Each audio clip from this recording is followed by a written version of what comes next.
കഅബയുടെ വാതിലിന്റെ മുമ്പിൽ, ഹിജ്ർ ഇസ്മായിലിന്റെ മുമ്പിൽ ഒരു പിച്ചളയുടെ കൂടാരത്തിൽ സൂക്ഷിച്ചു വെച്ചൊരു കല്ല്. ആ കല്ലിന്റെ പിന്നിൽ വെച്ചുകൊണ്ട് 2 റക്അത്ത് സുന്നത്ത് നിസ്കരിക്കണം. തവാഫിന്റെ കഅബയുടെ ചുറ്റിയാൽ 2 റക്അത്ത് ആ കല്ലിന്റെ പിന്നിൽ വെച്ചുകൊണ്ട് നിസ്കരിക്കണം. ആ കല്ല് ഇതിന് മാത്രം വലിയ അമലെന്താ ചെയ്തത്? ആ കല്ല് ദുഹാ നിസ്കരിച്ച കല്ലാണോ? ആ കല്ല് തഹജ്ജുദ് നിസ്കരിച്ച കല്ലാണോ? അല്ല.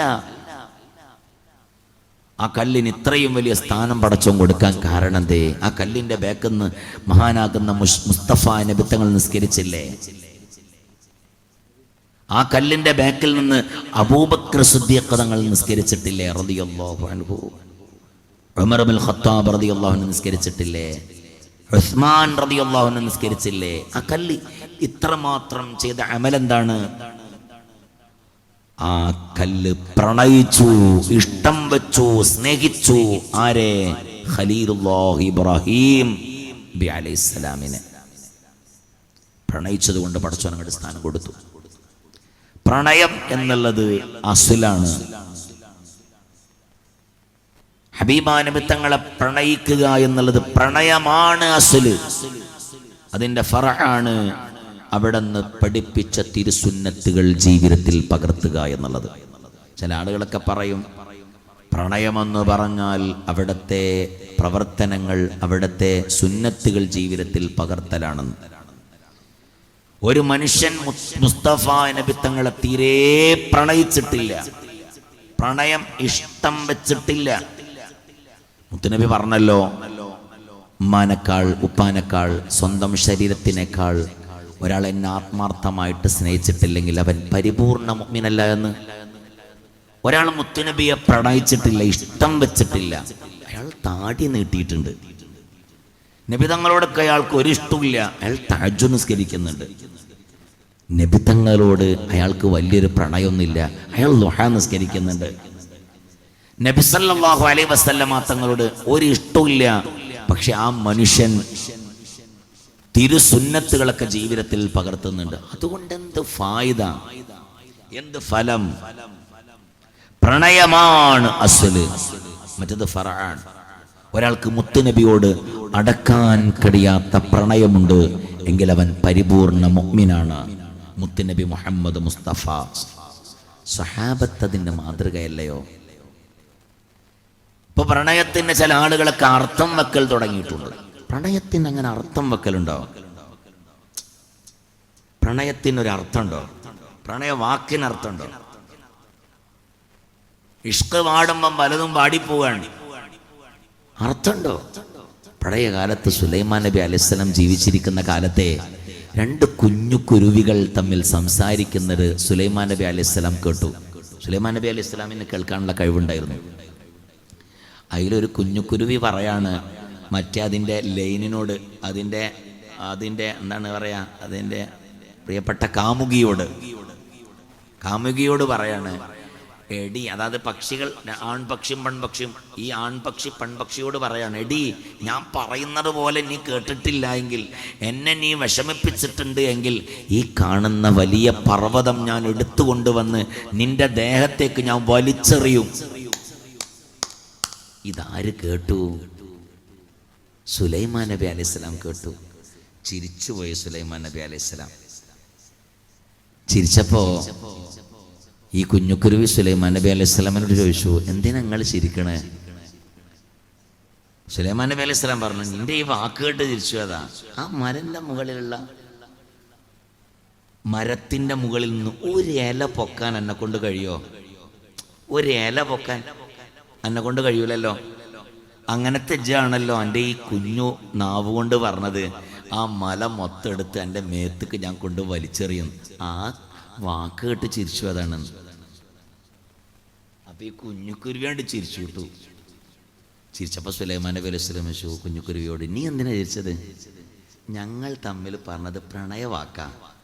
ഈ പ്രണയവാക്കിന് അർത്ഥം വെക്കുന്ന നിങ്ങളെത്ര നിസാരൻ എന്നാലോചിച്ച് ചിരിച്ചു. ഏതാണ് പ്രണയവാക്കിന് അർത്ഥം വെക്കാൻ കഴിയുമോ? അർത്ഥമുണ്ടോ അതിന്? പ്രണയത്തിന് സ്വഹാബത്തിന്റെ പ്രണയത്തിനൊക്കെ പരിധിയും പരിമിതിയും ഉണ്ടായിരുന്നു. മുത്തുനബി ലോകത്തോട് വിട പറഞ്ഞ കുഴപ്പമില്ലേ, കണ്ണിന്റെ കാഴ്ചഞ്ഞ് വേണ്ടെന്ന് പറഞ്ഞത്. മുത്തുനബിന്റെ മുൻപല്ലോ ഉഹദ് രണഭൂമിയിൽ പൊട്ടിപ്പോയപ്പോയല്ലേ ഉവൈസുൽ ഖർനി റളിയല്ലാഹു അൻഹു തന്റെ മുൻപല്ലുകൾ മുഴുവനും, തന്റെ പല്ലുകൾ മുഴുവനും കല്ലെടുത്തുകൊണ്ട് കുത്തി പൊട്ടിച്ചു കളഞ്ഞത്. ആ കാലത്ത് അബൂബക്കർ സിദ്ദീഖ് തങ്ങൾ ജീവിച്ചിരിപ്പുണ്ടായിരുന്നു. ധീരനായ ഉമറുൽ ഫാറൂഖ് തങ്ങൾ ജീവിച്ചിരിപ്പുണ്ടായിരുന്നു. ഉസ്മാൻ തങ്ങൾ ജീവിച്ചിരിപ്പുണ്ടായിരുന്നു റളിയല്ലാഹു അൻഹും. ആരും പറഞ്ഞില്ല ഉവൈസേ നീ അത് ചെയ്തത് അക്രമമായി പോയി എന്ന്. കാരണം ഉവൈസ് കുത്തിപ്പൊട്ടിച്ചത് ശരീരത്തിനെ വേദനിപ്പിച്ചതല്ല, അടക്കാൻ കഴിയാത്ത പ്രണയത്തിന്റെ ഒരു ഭാഗമായിരുന്നു അത്. മുത്തുനബി ലോകത്തോട് വിട പറഞ്ഞു പോയപ്പോ സയ്യിദുനാ ബിലാൽ റളിയല്ലാഹു അൻഹു മദീനയിൽ നിന്ന് നാട് വിട്ടുപോയി. മുത്തുനബി സല്ലല്ലാഹു അലൈഹി വസല്ലം തങ്ങളെ മറവ് ചെയ്ത് അന്നത്തെ ദിവസം ബിലാൽ റളിയല്ലാഹു അൻഹു ബാങ്ക് കൊടുത്തില്ല, ടെൻഷൻ അടിച്ചു നിന്നു. രണ്ടാമത്തെ ദിവസവും ബാങ്ക് കൊടുത്തില്ല, ടെൻഷൻ അടിച്ചു നിന്നു. മൂന്നാമത്തെ ദിവസം ളുഹറിന്റെ സമയമായപ്പോ സയ്യിദുനാ അബൂബക്കർ സിദ്ദീഖ് റളിയല്ലാഹു അൻഹു കയറി വന്നു. മെലിഞ്ഞ ശരീരമുള്ള, മുത്തുനബിയെ വല്ലാതെ ഇഷ്ടം വെച്ച, നീണ്ട ദഖനിന്റെ മുകളിൽ ഈ ഭാഗത്ത് മാത്രം താടിരോമം ഉണ്ടായിരുന്ന, കവിൾ ഒട്ടിയ വിശാലമായ നെറ്റിത്തടമുള്ള മക്കയിലെ പ്രഗത്ഭരായ കച്ചവടക്കാരിൽ ഒരാളായിരുന്ന സയ്യിദുനാ അബൂബക്കർ സിദ്ദീഖ് റളിയല്ലാഹു അൻഹു മുത്തുനബി തങ്ങൾക്ക് വേണ്ടി എല്ലാം കൊടുത്ത് തീർത്ത് എല്ലാം കൊടുത്ത് അവസാനം മുത്തുനബി ഒരു സമയത്തില് അബൂബക്കർ സിദ്ദീഖ് തങ്ങളുടെ മുഴുവനും തീർന്നപ്പോ ഉമർ ഇബ്നുൽ ഖത്താബ് തങ്ങൾക്കറിയാം അബൂബക്കർ സിദ്ദീഖ് തങ്ങളെ കയ്യിലുള്ളതൊക്കെ തീർന്നിട്ടുണ്ട്.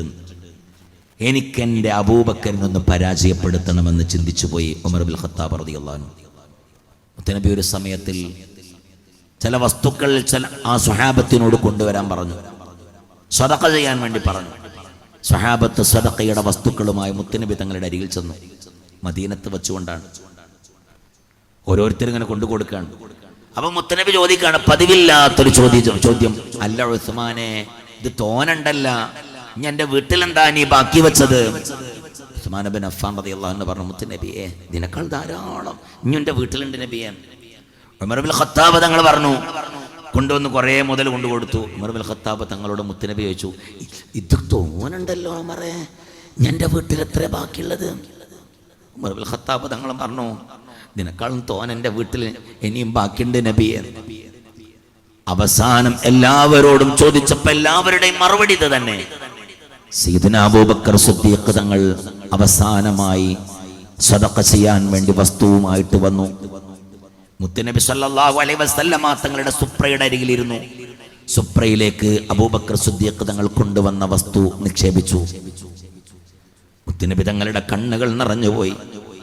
മക്കയിലെ ഏറ്റവും വലിയ കോടീശ്വരനായിരുന്ന സയ്യിദുനാ അബൂബക്കർ സിദ്ദീഖ് തങ്ങൾ കൊണ്ടുവന്ന വസ്തു എല്ലാവരെക്കാളും കുറഞ്ഞു പോയപ്പോൾ മുത്തുനബി ചോദിച്ചു, അല്ല അബൂബക്കറെ, ഇത് വളരെ കുറഞ്ഞു പോയല്ലോ, ഇത് വളരെ കുറഞ്ഞല്ലോ അബൂബക്കറെ, ഇനി നിന്റെ വീട്ടിൽ എന്താ ബാക്കി വെച്ചത്?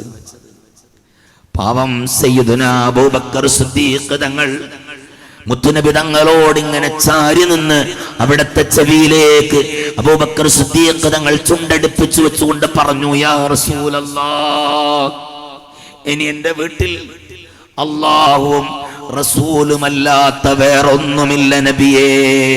അവസാനത്തെ വസ്തുമിതാ, യാ റസൂലല്ലാഹ് എന്ന് പറഞ്ഞ് തൻ്റെത് മുഴുവനും കൊടുത്ത് തീർത്ത സയ്യിദുനാ അബൂബക്കർ സിദ്ദീഖ് റളിയല്ലാഹു അൻഹു. അബൂബക്കർ സിദ്ദീഖ് തങ്ങളുടെ അവസാനത്തെ ചിരി എന്നായിരുന്നു എന്നറിയോ? മുത്തുനബി സല്ലല്ലാഹു അലൈഹി വസല്ലം തങ്ങളുടെ വഫാത്തിന്റെ ദിവസത്തിൽ മുത്തുനബി സുബ്ഹി നിസ്കരിക്കാൻ വേണ്ടി പള്ളിക്ക് വന്നില്ലേ, അന്നാണ് സയ്യിദുനാ അബൂബക്കർ സിദ്ദീഖ് തങ്ങൾ അവസാനമായിട്ട് ചിരിച്ചത്. കുറച്ചൊരു സമാധാനം വന്നിനല്ലോ അന്ന് സയ്യിദുനാ അബൂബക്കർ സിദ്ദീഖ് തങ്ങൾ ചിരിച്ചിട്ടായിരുന്നു സുബ്ഹി നിസ്കാരമൊക്കെ കഴിഞ്ഞ് സ്വഹാബത്തിനൊക്കെ കണ്ടില്ല, ഭയങ്കര ഹാപ്പി. ആയിഷ ബീവി പറയാണ്, എൻ്റെ പിതാവിൻ്റെ അവസാനത്തെ ചിരിയായിരുന്നു അത്. പിന്നെയാണ് മുത്തുനബി മരിച്ചു എന്നറിയുന്നത്. അപ്പോൾ സയ്യിദുനാ അബൂബക്കർ സിദ്ദീഖ് തങ്ങൾ അവിടെ ഉണ്ടായിരുന്നില്ല. അബൂബക്കർ സിദ്ദീഖ് തങ്ങളുടെ രണ്ടാമത്തെ ഭാര്യയുടെ അരികിലായിരുന്നു. വിവരമറിഞ്ഞ് തൻ്റെ ഉപ്പയേക്കാൾ, തൻ്റെ ശരീരത്തിനേക്കാൾ എല്ലാത്തിനേക്കാളും സ്നേഹിച്ച മുസ്തഫ നബി തങ്ങളുടെ വഫാത്ത് കേട്ട് ഇങ്ങനെ വന്ന് മുത്തുനബി തങ്ങളുടെ കൂടെ ഇരുന്ന് സല്ലല്ലാഹു അലൈഹി വസല്ലം. സംഭവങ്ങളൊക്കെ ധാരാളമാണ്.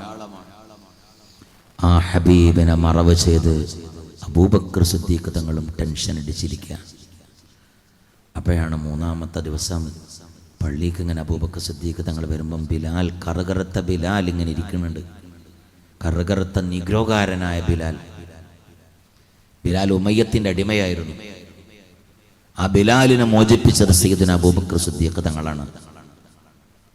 ഉമയ്യത്ത് ബിലാലിന്റെ ദേഹത്ത് കറുത്ത പാറ കയറ്റി വെച്ച്, ബിലാലെ മുഹമ്മദിനോടുള്ള പ്രണയം അവസാനിപ്പിക്കണം എന്ന് പറഞ്ഞപ്പോ, ഇല്ല, അത് മാത്രം എന്നോട് പറയണ്ട, ബാക്കിയൊക്കെ പറഞ്ഞോ, ഞാൻ കേട്ടോളാന്ന് സയ്യിദുനാ ബിലാൽ റളിയല്ലാഹു അൻഹു പറഞ്ഞപ്പോ ചുട്ടുപൊള്ളുന്ന മണലാരണ്യത്തിൽ മലർത്തിക്കടത്തി കറുകറുത്ത ബിലാലിന്റെ ദേഹത്ത് കറുത്ത കരിമ്പാറ കയറ്റി വെച്ച് ഉമയ്യത്ത് അതിന്റെ മുകളിൽ കയറിയിരുന്നപ്പോഴാണ് ബിലാൽ തങ്ങൾ ചോദിച്ചത്, ഉമയ്യ, വെള്ളത്തിന് ദാഹിക്കുന്നുണ്ടോ ഉമയ്യ? ചൂട് സഹിക്കാൻ പറ്റണില്ല, തൊണ്ട വറ്റി വരളുന്നുണ്ട്, കുറച്ച് വെള്ളം തരുമോ? ഉമയ്യത്ത് ബിലാലിന്റെ വായയിലേക്ക് മൂത്രമൊഴിച്ചു കൊടുത്തു. ആ സമയത്തിലും ബിലാൽ റളിയല്ലാഹു അൻഹു ഒരിഞ്ച് പോലും മുസ്തഫ നബി തങ്ങളുടെ പ്രണയത്തിൽ നിന്ന് മാറി ചിന്തിച്ചിട്ടില്ല. അബൂബക്കർ സിദ്ദീഖ് തങ്ങളൊക്കെ കണ്ടു. നല്ല വില കൊടുത്ത് വാങ്ങി ബിലാൽ റളിയല്ലാഹു അൻഹുവിനെ മോചിപ്പിച്ചു. ബിലാൽ റളിയല്ലാഹു അൻഹു മദീനയിലെ ബാങ്കുകാരനായി. അതൊന്നുമല്ല വിഷയം. ബിലാൽ റളിയല്ലാഹു അൻഹു ബാങ്കുകാരനായി. പിന്നീട് മക്ക ഫതഹിൽ, അതായത് വിശുദ്ധമായ മക്ക മുഴുവൻ ഇസ്ലാമിന്റെ സുന്ദരമായ തീരത്തെ കണഞ്ഞ സമയം, മക്കം ഫതഹിന്റെ ദിവസത്തിൽ മുസ്തഫ നബി തങ്ങളും സഹാബത്തും കഅബയുടെ ചുറ്റുഭാഗത്ത് ഇങ്ങനെ നിൽക്കുകയാണ്. മക്ക മുഴുവനും ഇസ്ലാമിലേക്ക് വന്നു.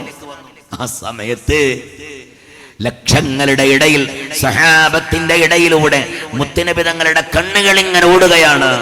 സഹാബത്ത് ചോദിച്ചു, ആരെയാ നബിയെ തേടുന്നത്?